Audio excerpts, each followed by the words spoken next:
কোনো প্রতিযোগী প্রতিষ্ঠানকে ধ্বংস করতে হলে ওই প্রতিষ্ঠানের সবচেয়ে দক্ষ জনবলকে দ্বিগুণ পদোন্নতি ও বেতন দিয়ে নিজের প্রতিষ্ঠানে নিয়ে আসা, এরপর কিছুদিন তাদের কাছ থেকে কাজ আদায় করে নেওয়া, তারপর তাদের কাজের চাপ কমিয়ে দেওয়া।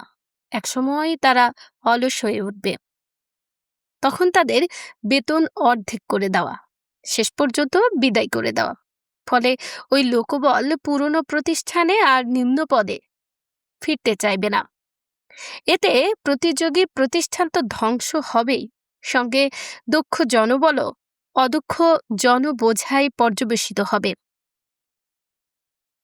সবচেয়ে মেধাবী শিক্ষার্থীদের ধ্বংস করার সহজ কৌশলটি আরও আকর্ষণীয় ও ভয়ানক।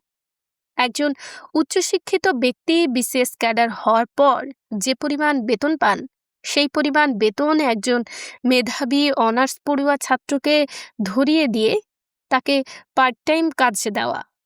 মাস শেষে সে দেখবে তার হাতে অনেক কাঁচা টাকা, সেই টাকা তার বাবার বেতনের চেয়ে বেশি।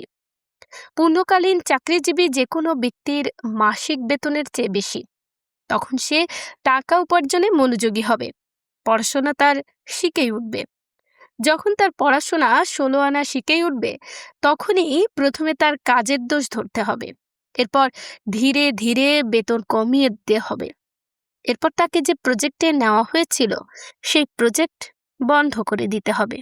এরপর মজা আর মজা।